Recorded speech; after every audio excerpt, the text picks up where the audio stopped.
What's up, everyone? Welcome back to another episode of Ray's Secret Show. Today's guest is very special. She's a very prolific real estate agent, business owner, business coach, wife, and mother. On top of that, she's my business partner and mentor. She shares a ton of valuable information, and we greatly appreciate her time. Without further ado, please let's introduce today's guest, Mrs. Eva Garcia. So thank you for doing this again. I really do appreciate it.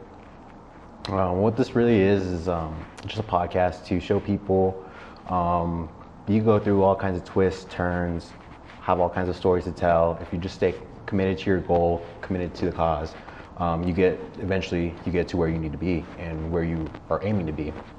So my whole goal behind it was to bring people on from my life who I feel like have great stories to tell, people I've looked up to, people that I feel like can share good with the audience, essentially. Awesome, thank you. For the people that don't know, you're my mentor, my coach, team lead, et cetera. But if you could tell them a little bit about yourself, who you are, what do you do? So I am a real estate coach and a licensed real estate consultant. I've been an agent in the industry for about 10 years now, and I've been a coach for almost 5 years now. I'm also a wife, a mother, a mentor, and a friend. And I wear many hats, but I always have to highlight the ones that mean the most to me. So wife and mom for sure. Professionally, I'm a coach and a consultant. That's awesome. So why I really want to bring you on is because I see you as a mentor, not just in business, but in life as well. Like you said, your family life is very, something I want to emulate in my own life as well. But so what I wanted to bring you on here is just kind of just get to know you a little bit better. I really want to know what got you into real estate. Yeah, so I honestly had never thought about a career in real estate. I had been I worked for the city and county of Denver for probably about 8 years, and I had my youngest daughter, so I wanted to be able to stay home with her. So initially it was just getting out of working admin in general to take some time off, and it was supposed to be, like a maternity leave. And then as I was with her a little bit longer, I wanted to be able to stay home with her for a couple of years. I actually got the opportunity to do that with my 2 middle ones, and I stood home for about 4 years. With my first child, and I think it's important because my very first one I had so young that I had to go to school. I worked 2 jobs. So with him, he was in childcare a lot. So then when I got a little bit older, and I had my second round, I call it, I wanted to be able to stay home. So with her, I resigned from the city after a couple of weeks, and I said, I'll figure it out. At the time, Robert had just started his company, so we had the income coming in where I could stay home for a little bit. And be able to really spend that time with her. I'm a busybody, so I didn't sit still very long.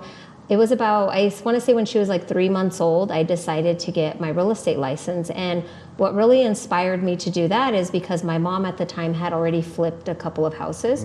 And my mom didn't come from, much different of a background. Like, she struggled throughout our life, but she made the decision when she was younger to get into home ownership through programs that were available. So she bought her first home, and then she decided to purchase a different home, and her and my stepdad fixed it up. They sold it. So she would do little flips like that here and there. And I just said, well, I can get my real estate license and just help her with her transactions whenever she needed help. And it allowed me the flexibility then, because I didn't need the income Rob was providing, and me and Layla could, still be together during the day, but I could also start my career in real estate.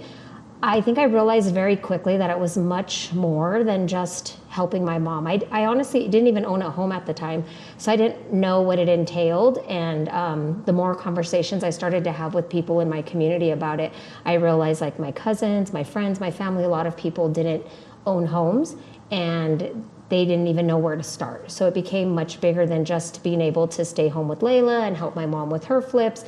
I started helping a lot of people in my community, friends, family, purchase their first home.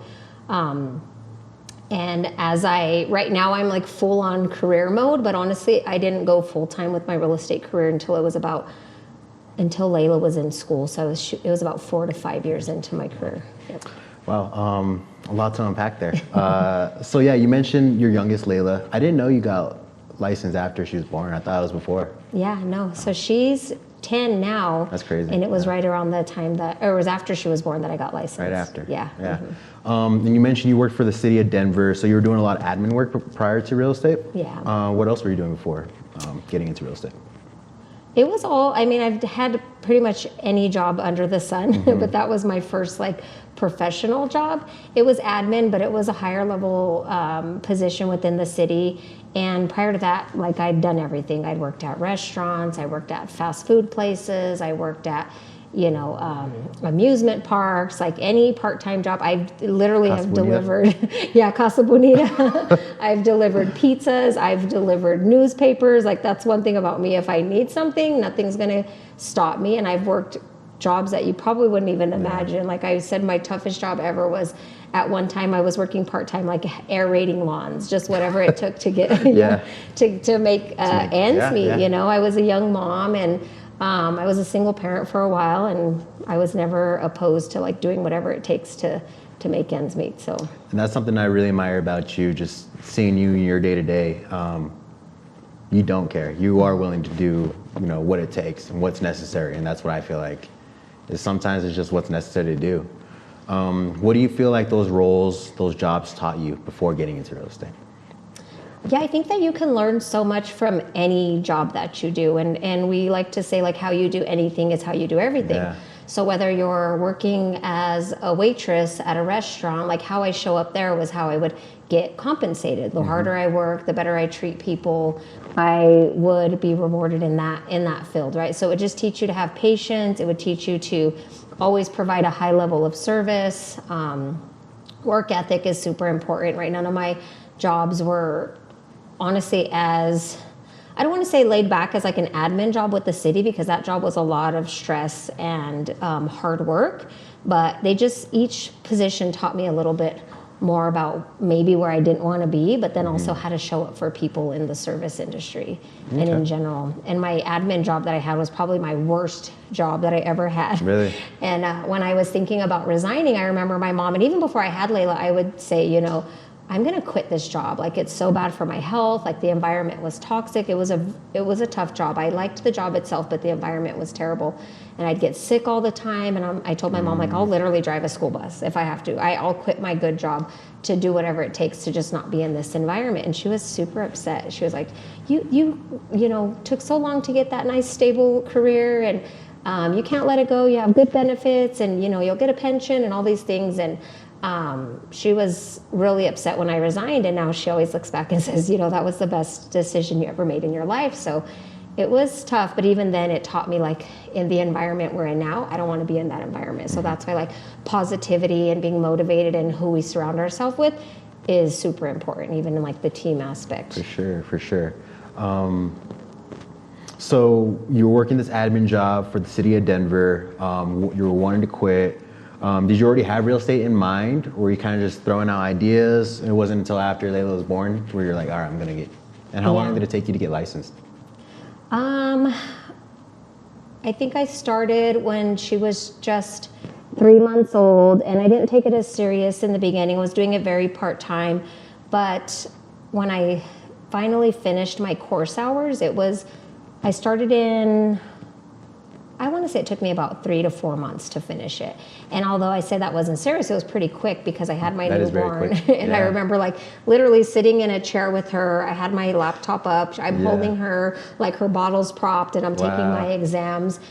For the first couple months, I didn't take it serious. But then that last month when I did take it serious, I just wanted to get through it. Once I put my mind to something, I can't wait to get to the finish line. So I kind of worked quickly through it at that time. So what was that time period like for you? You had a newborn, you had other kids, studying to get an exam. That's hard as is. I remember when I was going through it.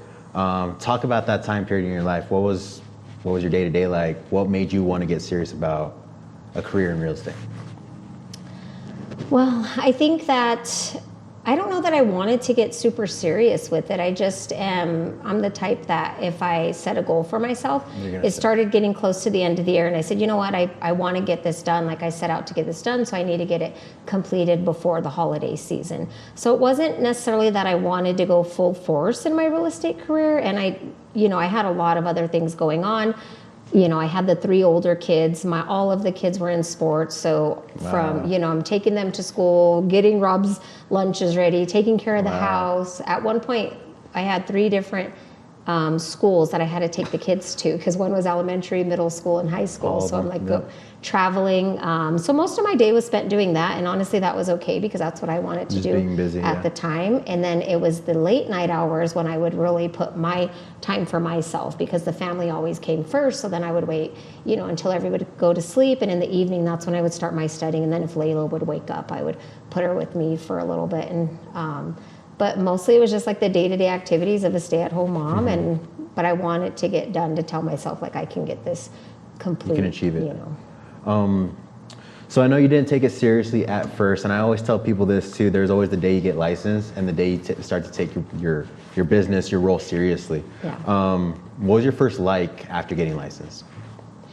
Well, surprisingly enough, for me, I hate to say it sometimes because I was so part-time and it wasn't like a priority, and I still closed like 12 transactions my first year. And for most people, they'll only get just a couple of transactions, if any, for their first year. So why do you think that is?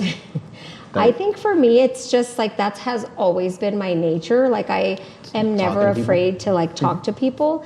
And I truly believed in what I was doing, and especially like with my family, well, why don't you own a home? Have you ever thought about owning a home? Like what's preventing you from purchasing a home? So everywhere I would go, I would literally talk to anybody about it. So sometimes like now when I coach agents and they don't want to talk to people they know, or they don't want to have conversations, and even some of the mentees or people I'm coaching, I'll see like they'll have a couple 0 to 5 conversations a day. And I'm like, I just don't even know how that happens because for me, it's just like anywhere I would go, I would talk about real estate. Yep. So it was really authentic, and I believed in the power of home ownership. So just anywhere I went, I was talking about real estate. So there's a few things I want to touch base on that. So one is just believing in your product, believing what you do. 2, there's certain aspects to running a business. And I feel like you never see a brick and mortar business owner, someone who owns a store, never posting about their business. And I feel like in our industry, like you said, there's agents who shy away from it. What would you say to someone newly licensed that's never ran a business before? What would you say that their first action steps would need to be? Yes. I think in the beginning, it's tough because I didn't come from Keller Williams. I came from a very small brokerage without any guidance, or really didn't know what to even do as an agent. And so it's hard to speak to that in the regard that I had such a good first year kind of just talking to people. Then when I moved over to the other company, I love how much they really pour into you as far as like personal growth and professional development. But I also know it was a little bit overwhelming because now I'm like, oh, I didn't even realize I'm running a business. I was just doing what came natural, and I'm very entrepreneurial. So it was tough to even kind of scale back to figure out, okay, the business side of it. So for anybody who's brand new to what we're doing, I would say early on you have to start with just figuring out how you're going to connect with people to get the business, because the rest of it doesn't matter if you don't have any business. Right. So I don't like to overwhelm people early on to say, well, you have to do this and this and this and have a whole bunch of things if they can't even have a conversation with somebody. There's some people that it comes very natural to them and they're okay with just talking to people and they grow their business organically, which is good. But I think for your first year, the biggest focus has to be on just sharpening your skills as much as possible, making sure that you're connecting with people, that you do believe in what it is that you're doing. But at the end of the day, it's just all about making connections. So whether you like whatever is important to you, people are going to feel that, right? And if it's like door knocking, cold calling, I don't know how that, people love those things, but if you enjoy it, people are going to feel that on the other side, right? So start with just leading with lead generation, leading with getting the revenue, and then start unpacking like, what do I need to do to be a business owner? the crazy part about it is if we would all just treat our business like a 9 to 5, we'd have a much bigger business. I think we get into it and we're very entrepreneurial. We want the freedom, we want the flexibility, and you don't have structure. And before you know it, like you have no business to show for all of the flexibility you gave yourself. So sit down, look at your day-to-day, make sure that you're making time for these connections. And then as you build your business, get better at the time blocking part of it, bookkeeping. Obviously, we wear a lot of different hats, but in our industry specifically, it just comes down to having conversations because too many people drop out. So sorry, I didn't fully answer the question, but I don't think that should be the primary focus for your first year or two in business. Okay. So if you're a brand new agent, just got licensed today, how would you get your first 5 clients, your first 5 leads even? Well, for me, my first, personally. I'll talk about my first 5, but then also how I see other people get their first 5. My first clients, my first one was my mom, my second one was my mother-in-law, my third one was my brother, and then 2 cousins. So it's very close personal circle. And not everybody may have that, but I know 95% of the business is going to come from your people that know you, like you, trust you. A lot of times agents are nervous about, we may be rebranding, right? They only know me, Eva Garcia, this person over here, versus the professional, So that's a limiting belief we put on ourselves, not necessarily that people put on us. So we're nervous to have those conversations.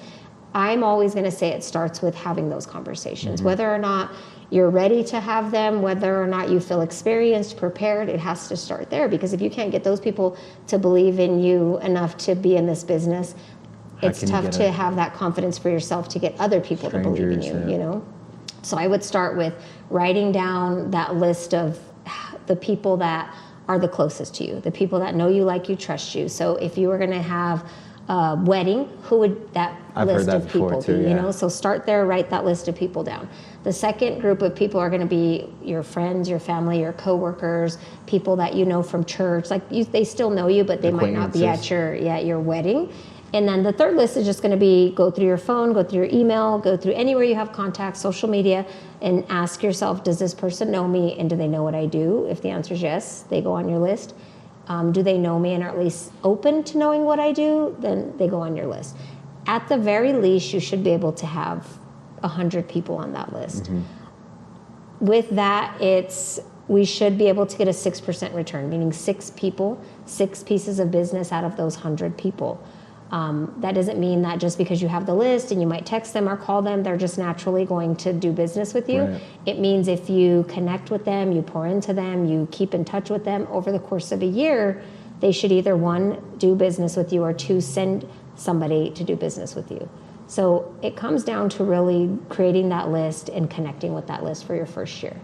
And most people want to do everything but that their first year. I've definitely noticed that. It could be easy. It could be easy. It's not easy, but it's very doable from what I found. Did you ever envision yourself being a coach? No, not at all. Why is that? I know we talked about it off camera a bunch, but why is that? I don't know. I think I have always been the type of person that I do enjoy helping people see, the good in themselves. I see the good in everybody. I like uplifting people, but I didn't initially want the responsibility of being a coach. I think I'm a free spirit, and I got into real estate so I could focus on my family and have the flexibility and then kind of do my business however I wanted to. With coaching, I felt nervous because then it wasn't just me, it was the people that were trusting me to help them. So when you say responsibility, are you speaking to the pressure of people counting on you? Or okay.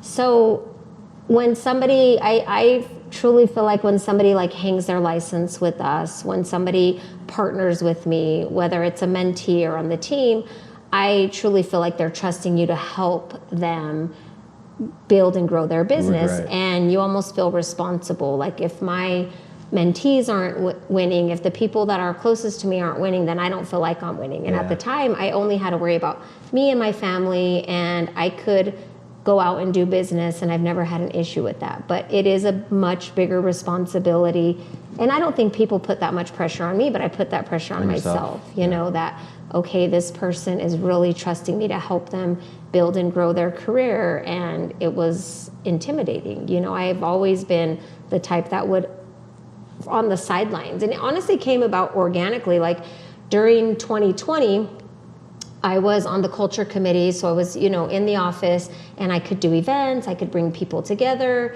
It didn't feel like pressure then. It was just like, oh, okay, cool, if we do this, then it works. The whole office shut down during COVID. I didn't even know like if we were going to be able to ever go back to work. Nobody knew what was going to happen, if we were going to be considered essential.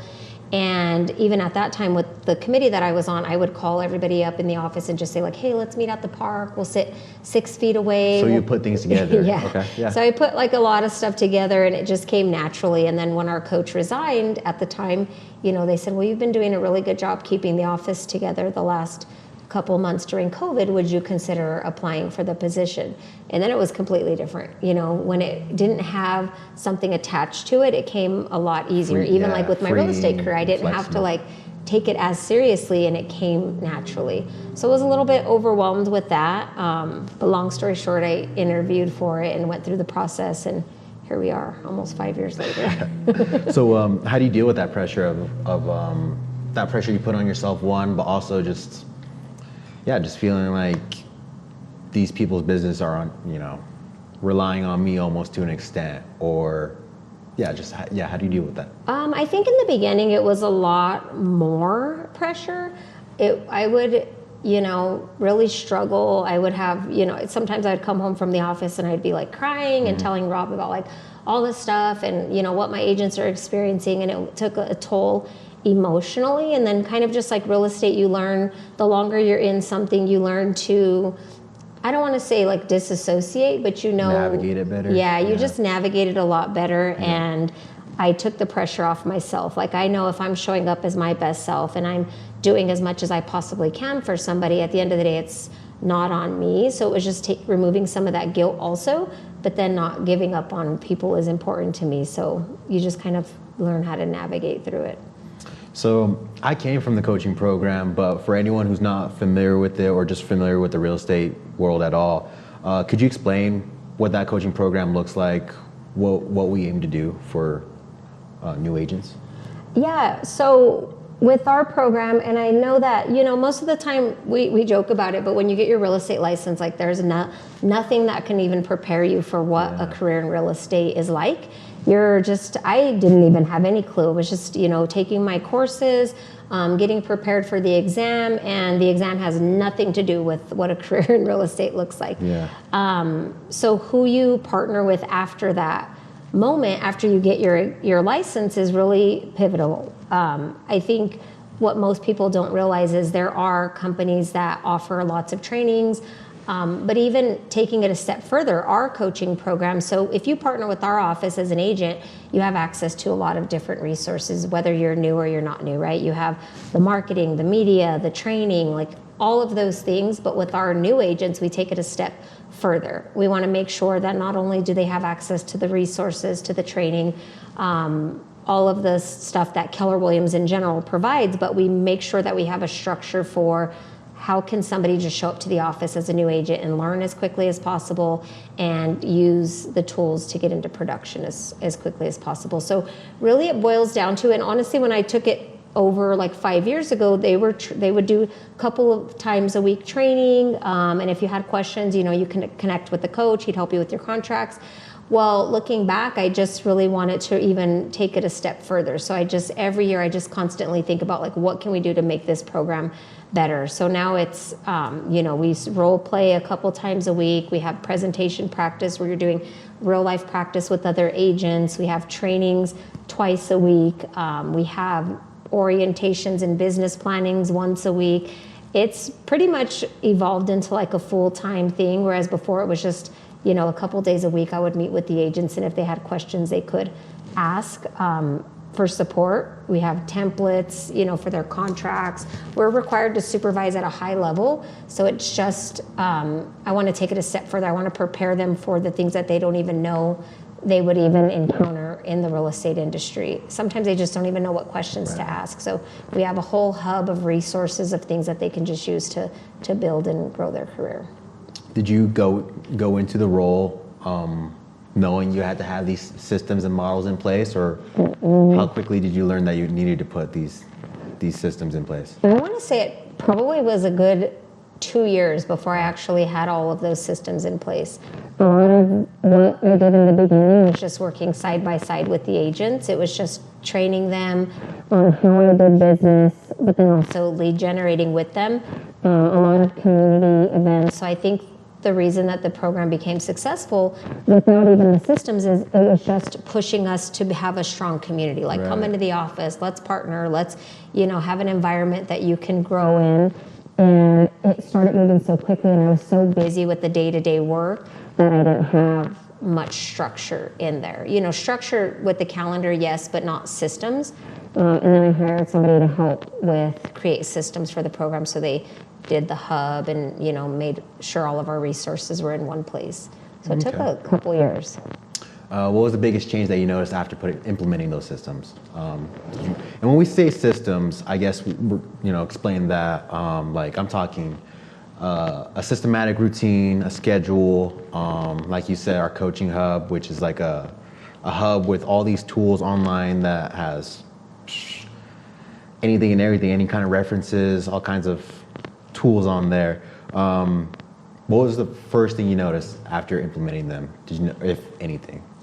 I honestly think a lot of the systems that were created were to make it easier for me. Yeah. Because after a while, you just start to see the same questions come up. It becomes very repetitive. Okay. But then, so going back to like what the system is, it was sometimes as simple as an agent is going on their first buyer consultation. We didn't even have a marketing department then. So, go in online and create your own presentation and then grab that and then practice. Anything they needed, they would come to me and ask for it. And if I would have to go and find it, or I'd have to help them create it. So it would take a lot of extra time. And then it became, okay, this just keeps coming up over and over. How can I make sure that we have all of these resources in one spot? And pretty much anything that I used in my business, I just took the branding off and put it into our hub, because I started to think, well, why do we have to have the agents go and finding their own? How do I have a 10-step buying process? So we would tell them about it, like, hey, when you go to an appointment, sit down and do a 10-step home buying process, because that's what I do. Okay, cool, but they'd say, well, what does one look like? Can I see yours? What is yours? So I realized very quickly it would be super helpful to just take everything I use in my business, unbrand it, and upload it into a space that they can easily find it. Something as simple as that, you don't realize agents don't have access to that. We're all independent contractors. At the end of the day, it's what you as the business owner puts into it, but also just having that can help you get a little bit farther, a little bit faster. So, because now I think about it now too, like when I think about like my buyer consultations, my listing consultations, I didn't know any of that. I didn't know even where to start, how to even structure a conversation, how to share the information that I know to them in a way that they can understand it and also feel like they're informed, being helped, on top of a plethora of other things. So yeah, that just caused a spiral in my head too. Can you tell if an agent's gonna be a good agent or not? Don't ask me that. Why? I don't think I've ever realistically been able to look at somebody and say like they're definitely gonna do good or they're definitely not going to do good.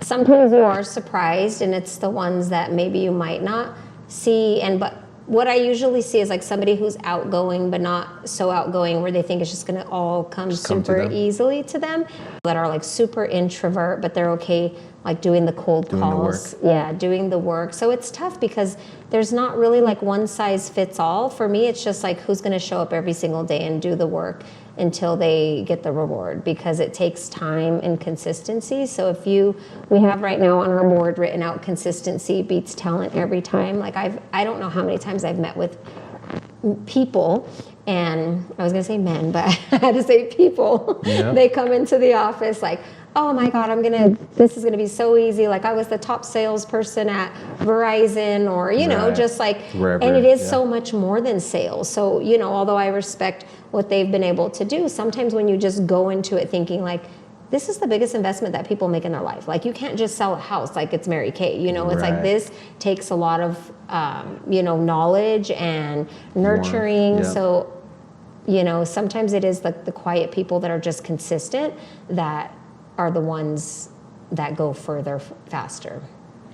Can anyone be a top producer in this industry?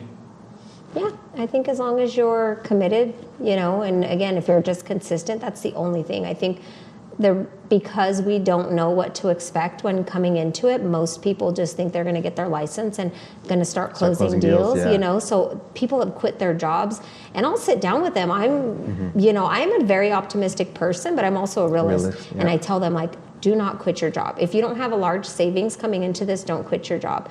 You know, unless you're willing to like show up 10 hours a day for your first 60 days without any income, don't quit your job.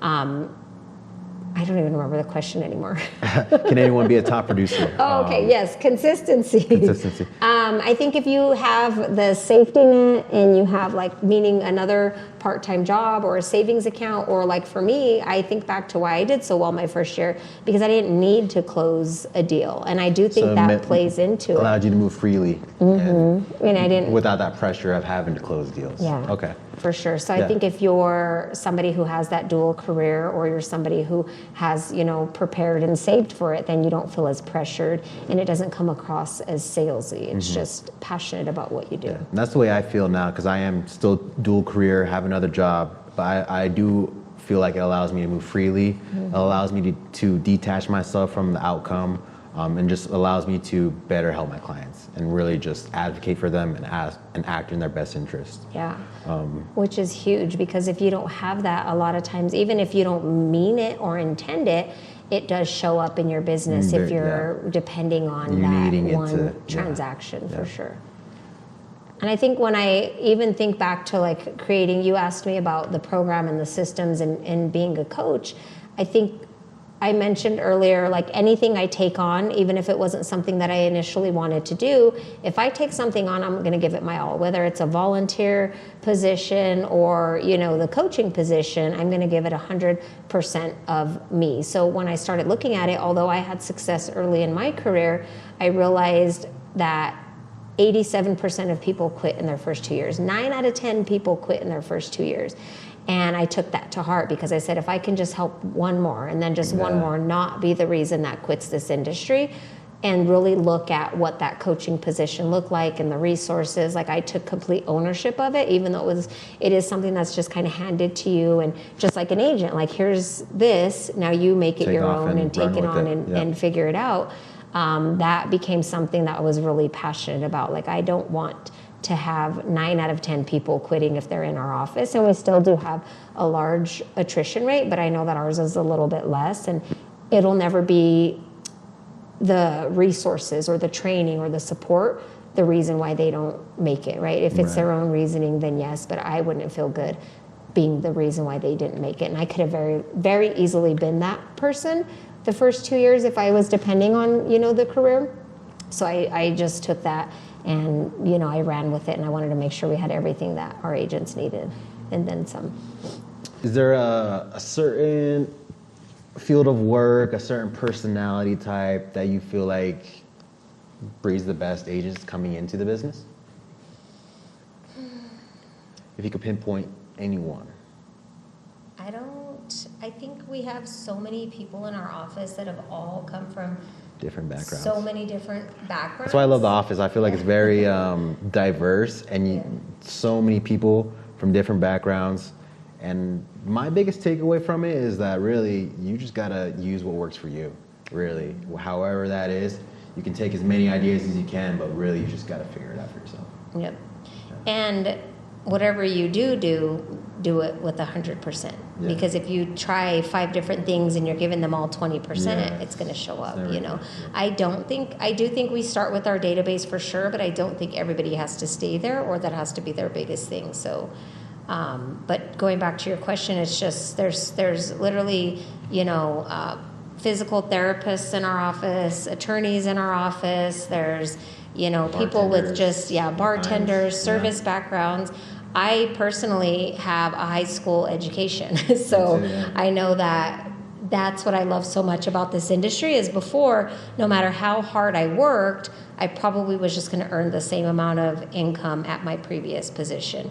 This is the only career that I know that the harder you work and not necessarily mean harder, because people do work hard and still sometimes don't see the results, but the longer you're consistent and the harder you work, you will see that return, after a couple of years. But it does take dedication, and I tell everybody, it's the only career that I could have ever done in this life as a high school, with somebody with a high school education, a teen parent.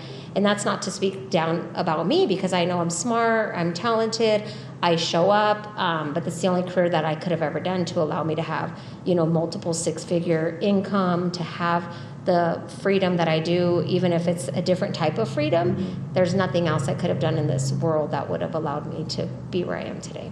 No, I agree. 2 questions. Which one do you think is more important? Hard work or consistency? I would say consistency. I agree. I was hoping you were going to say consistency. Because, I don't know, I heard a quote one time. It was a crappy plan done consistently is better than a phenomenal plan that you try out once or twice. And I feel like you don't even need to work that hard. You just got to stay consistent in what you do, and you'll see results from it. Yep. The type of results is, can vary, on how hard you are working, but if you just stay consistent with it. But hard work and consistency, yeah, that's the duo everybody needs. Yeah, because it's true. I see so many people working their butts off, but it's very sporadic and it's kind of on their own terms. And if they get frustrated or if something doesn't go according to plan, then they give up on that for a little while. And then they might start something new, or then they might start it up again in a couple of months. Right. And it's just, with this career, you can't do that. You'd be better served doing like an hour of really consistent work 5 days a week versus, 1 10-hour day and then not doing anything for a few weeks. What has failure taught you? Failure has taught me that, I don't know, because I don't fail.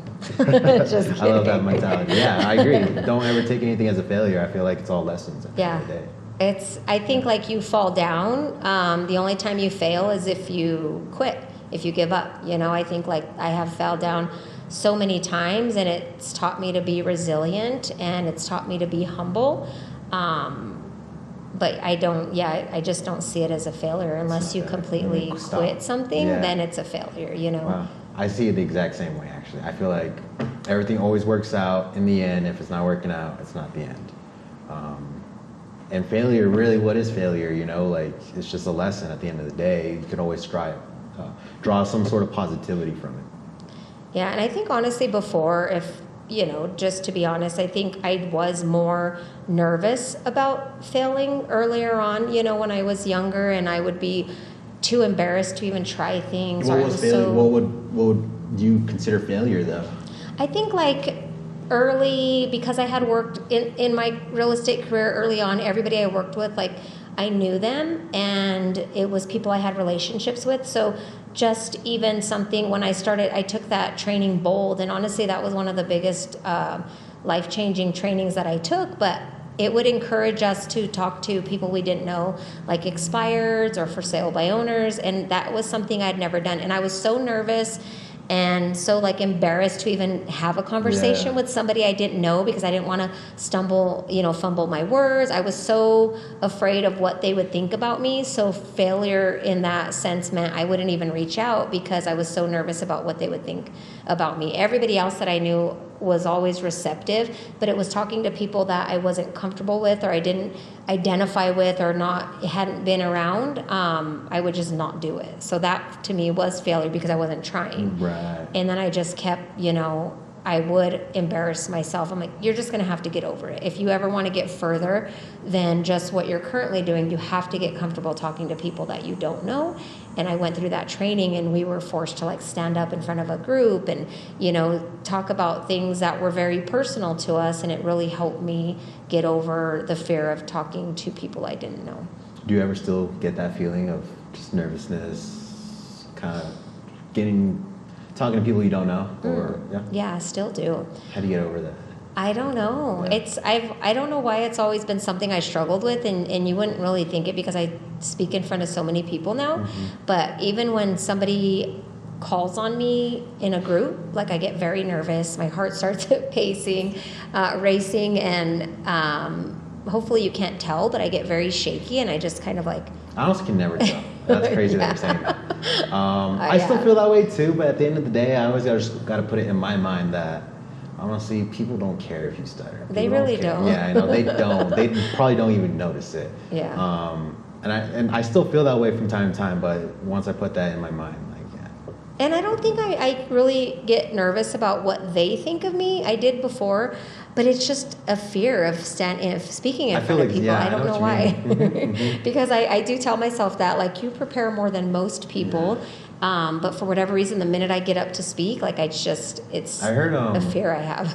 I heard it's genetic because, like, for thousands of years, humans, the only time you'd ever speak in front of a crowd was when, like, you're pleading your case, like it's like a jury type of thing. Yeah. So we have that innate feeling of feeling nervous in front of a large group of people, or and I think feeling like you're justifying yourself or something like that. Yeah, and you're looking out at people, so that makes sense. Yeah. But this is kind of weird, but I feel like I'm very in tune with energy. So if I'm up in front of people and I feel like somebody's like not receptive, not how they're going to perceive me or judge me, but I can feel bad energy. As weird as that sounds. So it just makes me like. Would you consider yourself an empath?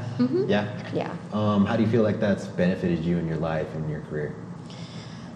I don't know. I think it helps me be more receptive to others around me. So I feel like I do put them first, and I can relate. I think when you're relatable and you understand what people are feeling, it helps you help them navigate that space. But I do think it's also can take a toll on you. Like, my energy is just down at the end of the week because, you're around so many different people and you're experiencing all of these different energies and emotions. And I tend to soak them in. Rob and I actually just spoke about this yesterday because we were going to a birthday party, and we get out of the car and he's like so happy, and he's high energy, and I'm like walking straight to the party. I don't like look at anyone else. And me and Layla are the same. Like, we didn't say hi to anybody, and it's not like you're being mean. No, I feel like I'm very much the same way. Actually. Yeah. And he's like saying hi, waving at people, and I'm like, can we get to the party? Right. And we talked about it, and I said, well, I think for me, by the end of the week, one, my energy's drained, so I just want to be around the people that I'm there to see, and then two, I am very receptive to energy, so I do my best to just protect my space. I'll say hi to people, I'll be cordial, but I don't want to stop and have a conversation with everybody because it's draining to me. So how do you deal with that? Because I feel like I deal with the exact same thing, I'm not going to lie. How do you deal with giving yourself too much of yourself to people or spreading yourself thin? I haven't figured out how to manage that. Because on the opposite side, it also is something that fuels me if I'm with the right people. Almost, So I definitely have to take time at the end of the day. Like, when my family goes to sleep, I stay up later than everybody because I feel like that's my quiet time. Yeah, and that's when I'm, really looking at what I need for the week, or what, maybe I didn't do that day. So it helps me stay focused on what my needs are. So it's just really staying up at the end of the day, giving myself some peace time. And then the weekends, I'm such a homebody anymore, and it's just like, I love being at home because it recharges my battery. But I'll still go out and do things, but I do need. Were you always a homebody, or? Yeah, I think so. Yeah. Damn, it sounds very much like me, actually. That's crazy. Yeah.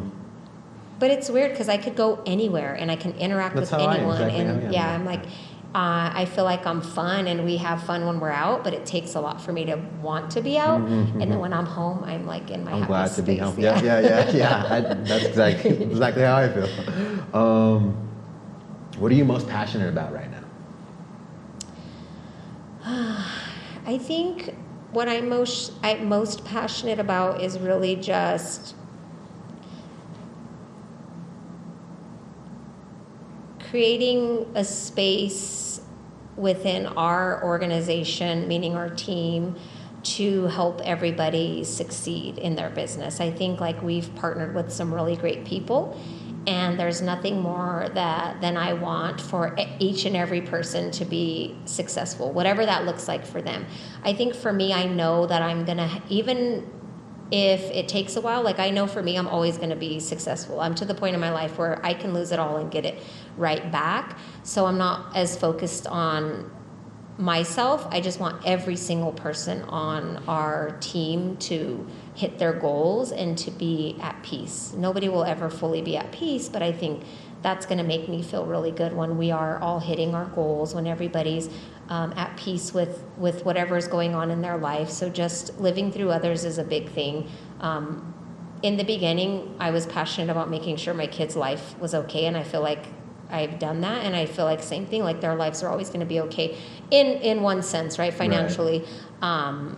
So that's not as big of a motivating factor anymore. It's just like, how can I leave a mark in this world that it stays, even after I'm gone. So I don't know, I'm just always thinking of ways to be able to do that. And sometimes I feel like there's not enough time in the day, but I know we're going to get there. So it's really just leaving and creating a path for other people. You've brought up a few interesting topics, ideas. Let's talk about our team. I really do admire the way you and Justin have curated this team. I feel like that feeling that, like, wow, that's almost like how I feel exactly. I feel like I feel that way with almost everyone on the team. Mm-hmm. How'd you curate the team?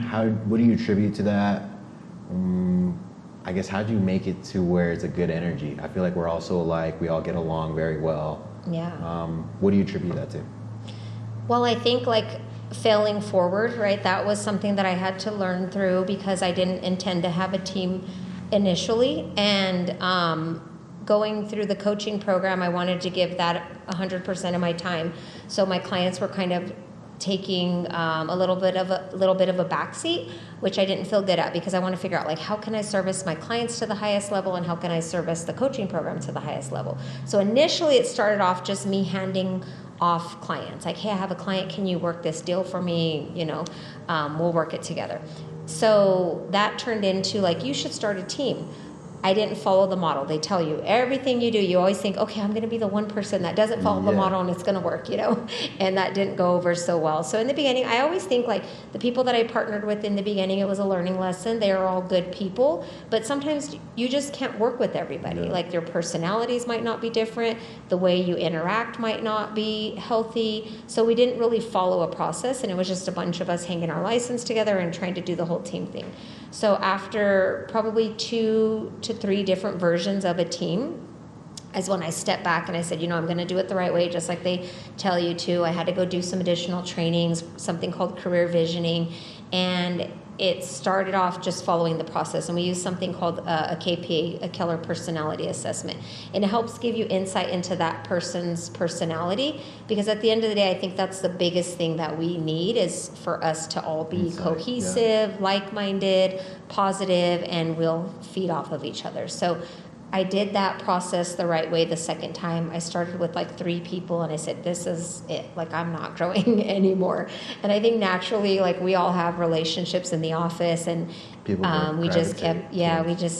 would gravitate towards the team. And I've actually had to tell more people no than yes, because that's the biggest thing that's most important to me, is making sure that I never go back to not having that environment. And I think we're all going to have bad days, or there's going to be times where, people are struggling, or, we're frustrated. But I think our group right now, we all work so well together, and we can recognize when somebody's not in the best space, and we either give them space or we support them and work through it.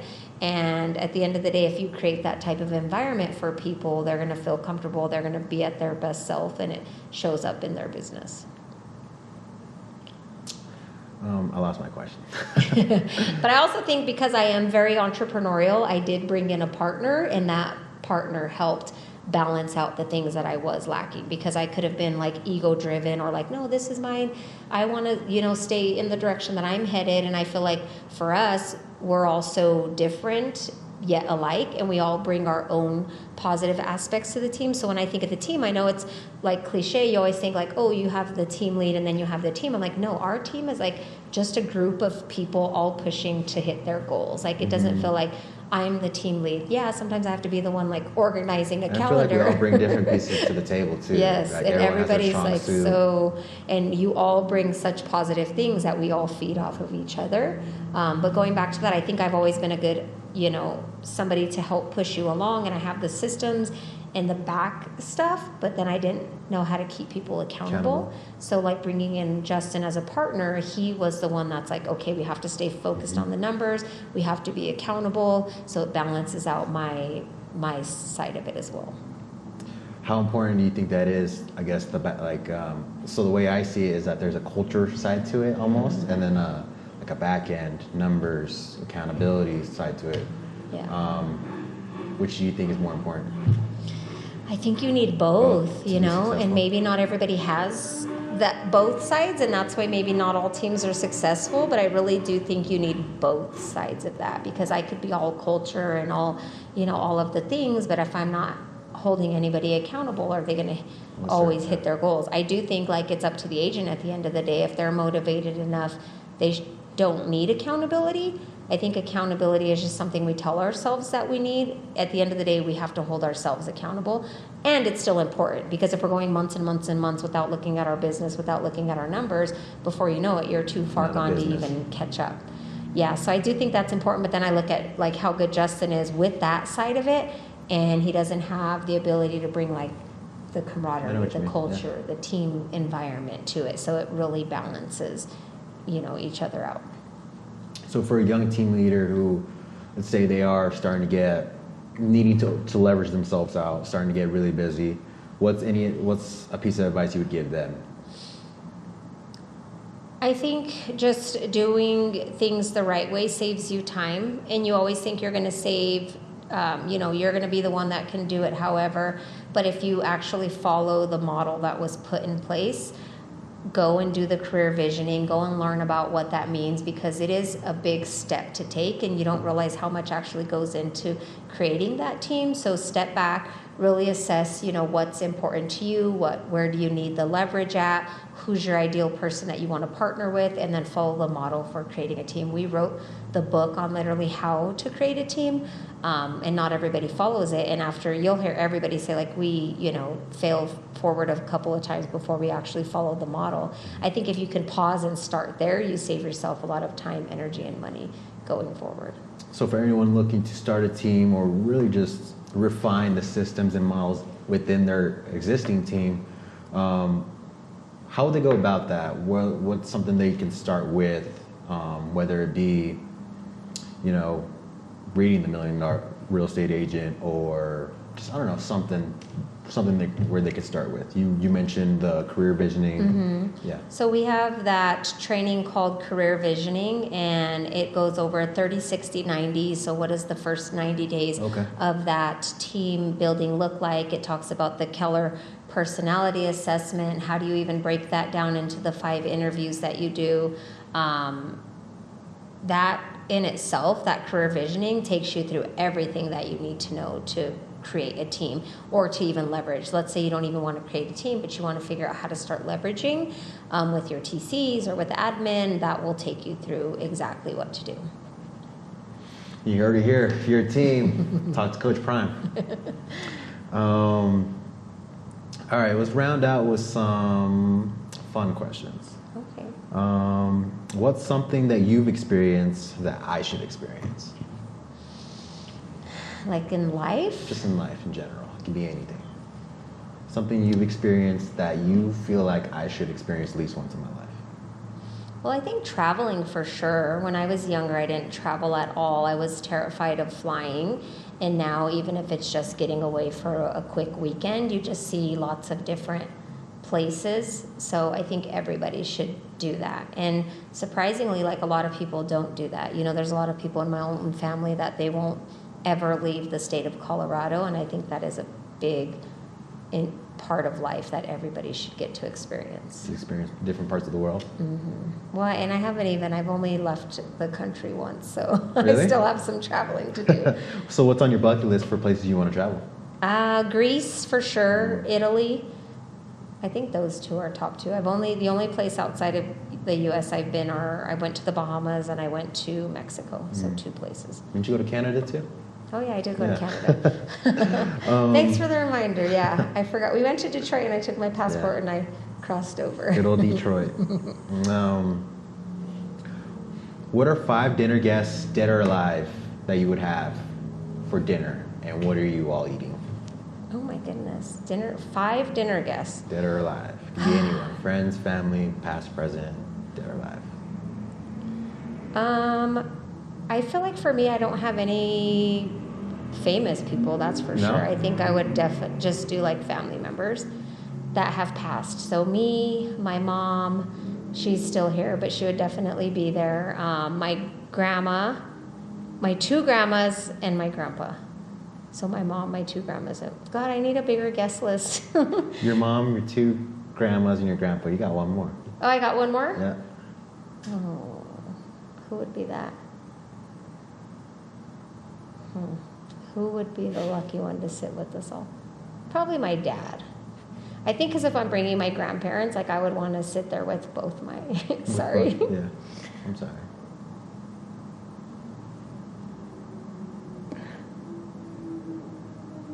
I lost my grandparents really young.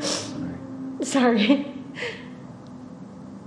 They'd be very, very proud, Eva. I don't want to thank them. Really, really. Yeah, I just always think about, like, I think by the time I was 18, I didn't have any grandparents. So I always think about, like, God, what would life be if I could just spend some time with them? But I know for sure they'd be proud. I think that's why I work so hard, because life's so short, and I want to make the people in my world proud. You do. 100%. Sorry. Oh, don't be sorry. Are you looking forward to being a grandparent? No. No? No. Why not? I don't know. I think, like, eventually, yeah. But Yeah. I always feel like, oh my God, I made my mom a grandparent so young that I don't want the kids to do that. Because I think, like, I started young and it really pushed me to work hard. So I know that that was a blessing. But for them, I want them to enjoy their lives, like get out and do the things that I didn't do when I was younger. So they're still so young, you know. Yeah. But I do always tell Robert, I'm like, oh, when we have a little grandbaby, it's going to be so cute. But who do you think is going to be the first one? Joe Bond, for sure. Yeah. He's just waiting for that real estate license. Oh, just kidding. Hey, once he gets that real estate license, yeah. smooth sailing.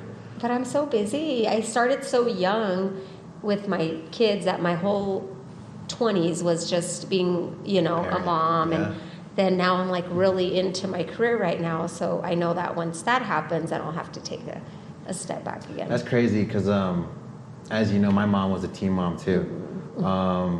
And thinking back at it, like by the time she was 27, she had a 10-year-old, which is like my age. I'm 26. Could you imagine raising a little 10-year-old? I cannot imagine it. So really, all the props to you. Really, like, I don't know how you guys did it. Really, that was like the norm back then. I'm glad like it's not as it is. normal. It's not very as normal. You don't really see that much. People are taking a pause on that, but teen mom helped that. Yeah. 16 and pregnant. Yeah. How did your mom feel about being a young grandma? Did she enjoy being a young grandma? Did she? No? I mean, she's always helped me, but she was super sad when I told her. Because she was a teen parent, so she'd always talk to me about, like, not, you know, being a teen parent, and So although she was not happy at the time, like, she's been such a good grandma, and I know she's really enjoyed that, for sure. But 'cause I think it's nice when they're able to enjoy the little ones when they're... Too personal probably, but I ran away when I was young. I moved out of my mom's house, and then I was just on my own, and then that's when I had to tell her that I was pregnant, and so I was already on my own. Gotcha. And I think because I was stubborn, I didn't want to like depend on her then. That's why I was like in school, working 2 jobs, like doing whatever I could. Yeah, just anything to not have to depend on. Yeah. So then she didn't really, maybe when he's a little bit older, but you know, she really did enjoy it, and she saw that's one thing I can't take credit for, is when people don't have the support. I know it's easy for me to say like I work my butt off, but I also know I had a lot of great support throughout my life. So you know, she's been a great grandma. I feel like it's always nice to say you're self-made, but really, is anyone ever self-made? No. I've been so lucky in my life through just the help I've gotten from friends, family, my parents, my friends' parents. Like, just I've been blessed in my life. And I feel like no one's ever makes it on their own. Yeah, that's a big part of who we are, and everybody acknowledges that, but I think that's a reason why I do like helping people, because I know how many people have helped me. Yeah. So although I can say like, oh, my career came easier, I had a great, first couple of years, there was so many people throughout my life that believed in me, that supported me, that made it easier for me. So I like to do the same for people. No matter how far I go or get, like I know I wouldn't be in any of those positions without the opportunities and without the people that have supported me, for sure. Last question. I'm so mad I cried. I love it. All right, so the last question, all right? Okay. There's a caveat to this one. All right. Whoever you say, you have to make the connection. So I want to ask you, who do you know that I should know? And the caveat is, whoever you say, you would have to make the connection, and hopefully we could bring them on to the podcast. Okay. That's a tough question. Just you knowing me, yeah, who do you know that I should know? Or at least know better? Yeah, to have a conversation with. But what if you know them? Then I don't have to make the connection. Or someone that I should, someone that I should know Somebody better that you than. don't know? Or someone that I should get to know better. Oh.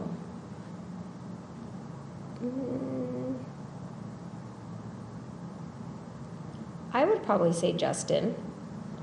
I think we all work so closely together, so you get to see like the surface level stuff a lot, and not, sometimes we don't, but I think it's important to like get to know the people that you work with, for sure. And I think he's got a great story, and it'll help him, open up and get that story out. No, that'll be cool. Justin's actually a person I've been wanting to ask too, and I feel like he hasn't really done a whole lot of stuff like this too, so I feel like a conversation like this, I feel like people would grab value from. Yeah. Like he's always asking us. Yeah. But yeah, that would be awesome. Yeah. I'll definitely reach out to him.